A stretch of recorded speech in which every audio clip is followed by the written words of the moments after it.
지금 먹고 있는 기름이 28가지 정도 되는데요. 분명히 여기에는 좋은 기름 있고 나쁜 기름이 있습니다. 팜유는요, 우리 인간이 먹어서는 안 되는 기름입니다. 이걸 우리가 어디서 볼 수 있느냐? 과자에서 볼 수 있어요. 오메가3와 오메가6의 이 비율이 1대4가 됐을 때 가장 이상적인데요. 이 비율을 갖고 있는 기름은 많이 유일합니다. 당연히 그러면 고혈압도 예방이 될 거고 믿고 먹을 수 있고 가장 좋다. 안녕하세요. 채소과일식 저자 조승우 한약사입니다. 만나서 반갑습니다.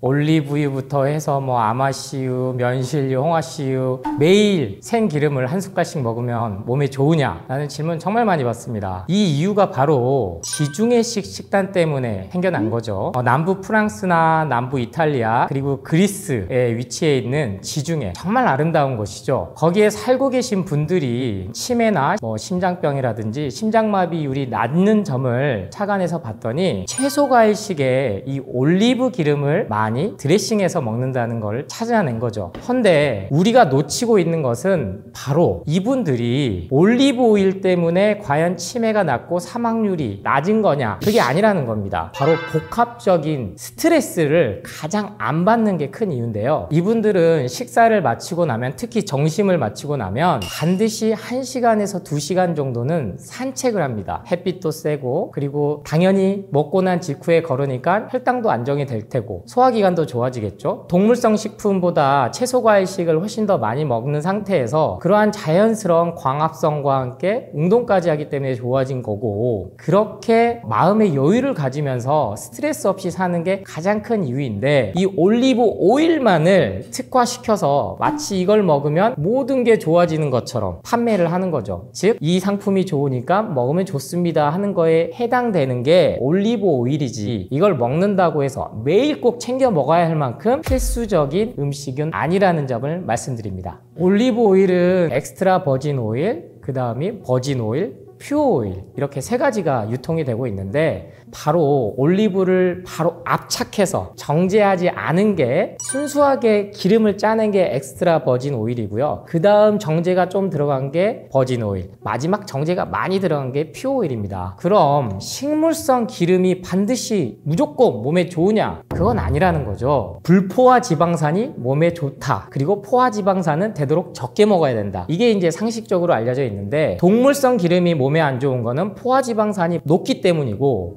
식물성 기름이 그나마 몸에 좋다고 하는 거는 이 불포화 지방산이 함량이 높아서인데요. 역시 올리브 오일도 10에서 15% 정도는 포화 지방산이 몸에 축적이 될 수가 있습니다. 그렇기 때문에 우리는 이미 외식을 하든 배달 음식을 시켜 먹든 많은 곳에서 나의 의지하고는 상관없이, 하다못해 집에서 달걀 후라이나 볶음밥을 할 때도 식용유를 쓰기 때문에 엄청난 많은 양을 나도 모르게 먹고 있습니다. 그래서 굳이 한 달 동안 올리브 오일을 내가 먹었을 때 다른 환경, 음식들을 제한하지 않았다고 할 때는 되려 나는 피부 트러블이 날 수도 있고 변비가 생길 수도 있고 설사를 하실 수도 있기 때문에 남들 따라서 하시다가는 절대 안 된다는 점 강조드립니다. 오일, 즉 식용유는 영양가적인 측면보다는 맛있으니까 먹는 건데요. 올리브 오일 수입을 해오는 거죠. 이 전 세계에서 생산되는 85%를 차지하는 바로 우리 국산 기름인 들기름을 추천드립니다. 들기름은 불포화 지방산 중 다가 불포화 지방산이 무려 80%를 넘습니다. 이 비율이 이 정도로 되는 기름은 들기름 중에서도 생들기름입니다. 들깨를 볶은 것도 안 되고요. 생들기름이 여기에 해당되고, 그리고 오메가3와 오메가6의 이 비율이 1대4가 됐을 때 가장 이상적인데요. 이 비율을 갖고 있는 기름은 들기름만이 유일합니다.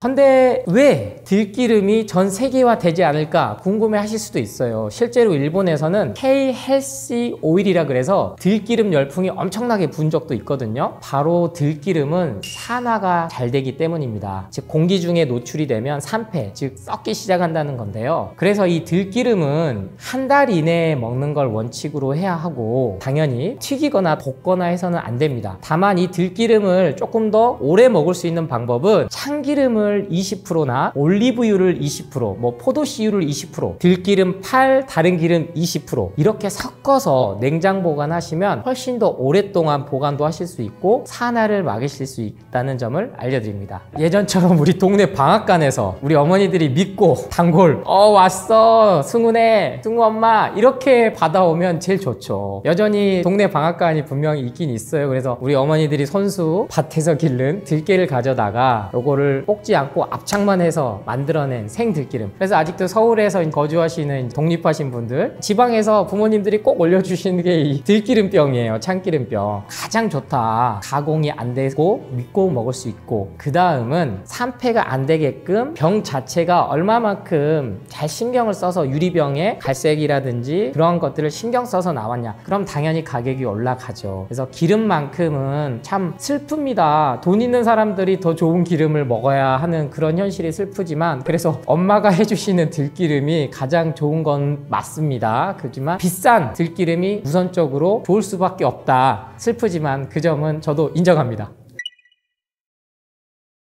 기름을 생각하면 빼놓을 수 없는 단어가 나타납니다. 바로 발연점이라는 건데요. 기름을 고온에서 아니면 열에 가열하기 시작하면 연기가 피어나오는 현상을 볼 수 있는데, 이 시점을 바로 발연점이라고 얘기를 합니다. 헌데 대부분 180도에서 230도 이 사이에서 튀기기 시작해서 이 발연점이 안 맞는, 즉 올리브유는 대표적으로 160도 엑스트라 버진 오일, 근데 이 엑스트라 버진 오일이 산화 유연성이라는 거에서는 또 훨씬 높다라는 연구 결과가 있어요. 이 기름 성분이 얼마만큼 잘 산화가 잘 되고 아니면 강한지를 나타내는 척도가 산화 유연성인데, 이게 정말 기준점이 모호합니다. 현재 우리가 먹는 기름이 한 28가지 정도 되는데, 이 기름들을 모두 비교해서 한 논문이 지금 메타 분석한 논문이 한 편도 없어요. 그만큼 상황이 다 다르다는 거죠. 그래서 발연점만을 단순히 믿고 180도는 되고 아보카도 오일은 되고 또 230도까지는 해바라기유는 되고 이렇게 생각하시면 절대 안 된다는 겁니다. 이미 오일조차도 가열이 되면 화학 구조들, 성분들이 변형이 돼서 우리가 가장 멀리해야 될 트랜스 지방으로 이미 이중 결합들이 바뀐다는 사실을 기억하셔야 됩니다. 그래서 기본적으로 기름은 튀기지 않고 먹었을 때, 그냥 드레싱해서 먹었을 때, 그때가 가장 몸에 좋다는 점을 알려드립니다. 네, 현재 우리 인간이 개발해낸 기름, 즉 먹고 있는 기름이 28가지 정도 되는데요. 분명히 여기에는 좋은 기름 있고 나쁜 기름이 있습니다. 그래서 우리가 가장 안 먹어야 되는, 멀리해야 되는 기름이 바로 팜유입니다. 요새 왜 예능 프로그램에서 무슨 팜유라인, 팜유형제 이렇게 해서 또 키워드를 만들어서 마치 팜유가 몸에 좋은 것처럼, 저는 그것도 뭔가 마케팅에 의한 결과가 아닌가 하는 합리적인 의심을 해봐요, 실제로. 근데 팜유는요, 우리 인간이 먹어서는 안 되는 기름입니다. 그런데 아주 값싸고 산화가 정말 안 되고 산화 유연성이 높기 때문에, 그리고 여기에다가 조금 어려운 화학적인 그 과정을 거치면 경화유지로 또 바뀌어요. 이걸 우리가 어디서 볼 수 있느냐? 과자에서 볼 수 있어요. 성분 함량표 보시면 팜유, 경화유지, 그리고 라면에서도 보실 수 있고, 그래서 모든 가공식품, 아이스크림, 냉동식품, 인스턴트류에 쓰이는 가장 싸디싼, 인간이 먹으면 안 되는 기름이 바로 팜유입니다. 그래서 이걸 가지고 요리하시는 분은 없어요, 실제로. 이 외에도 가장 많이 쓰고 친숙한 콩기름, 그 다음 옥수수유, 그 다음 면실유, 대표적으로 GMO, 유전자 조작된 콩이나 옥수수로 만든 기름도 피하셔야 합니다. 그래서 가장 현재 우리가 먹어도 좋고 안전하다라고 생각되는 거는 들기름, 그 다음 참기름. 참기름은 산화가 조금 덜 안 돼요. 그래서 들기름만큼 영양도가 아주 높진 않지만 들기름 다음 참기름 좋고요. 그 다음이 우리가 많이 알고 있는 올리브유입니다. 저는 아보카도는 요새 또 이게 선풍을 끌고 있는데, 저는 아직은 정확한 근거나 데이터가 없다. 다만 이 뭔가에 또 상업주의로 마케팅으로 엄청나게 몰아붙이는 바람에 멕시코와 브라질 등 엄청난 산림이 파괴되고 있다는 사실을 기억하셔야 됩니다. 우리 아보카도 굳이 안 먹어도 아무 이상 없이 잘 살고 있었거든요. 근데요, 이 아보카도를 생산하기 위해서, 그래서 지구 환경과 우리 후손들을 생각한다면 아보카도를 이거를 좋다고 계속 그걸 사 먹었는데 이게 과연 좋을까? 아직까지 이게 우리 몸에 좋다는 게 입증된 게 없어요. 대신에 포화지방산이 높기 때문에 하루에 아보카도를 2개 이상 먹으면 안 된다라는 권고사항은 나왔습니다. 심장협회에서요. 그래서 이 부분을 생각한다면 올리브유보다 더 좋은 게 아보카도유구나 해서 비싼 돈 주고 사 드실 때는 아니라는 점을 말씀드립니다.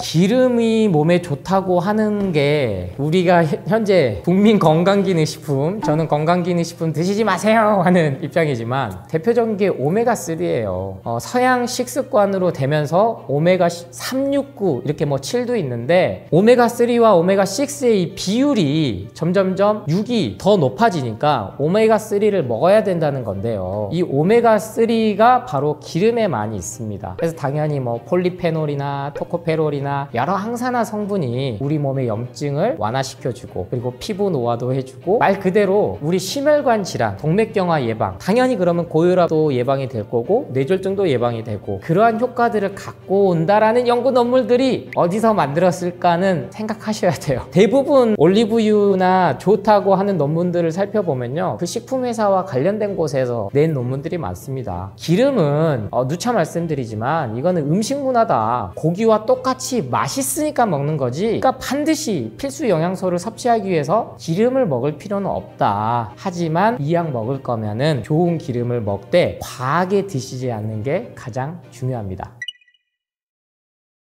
최근 들어서 저는 홈쇼핑을 잘 봐요. 왜냐면 이 트렌드를 봐야 되거든요. 지중해 식단은 이미 20년 전부터 각광받아왔고 3, 4년 주기적으로 이 올리브유를 판매를 하는데요. 뭐 올리브유부터 시작해서 왜 기억하실 거예요. 식용유 중에 콩기름이 안 좋으니까 카놀라유, 즉 유채꽃에서 추출하는 거, 이게 너무 뭐 선풍적으로 유행했어요. 지금도 명절 때 선물 세트로 카놀라유를 하거든요. 그 다음 이게 튀기는 게 안 좋다니까 해바라기유, 우리 치킨은 해바라기유에 튀긴다.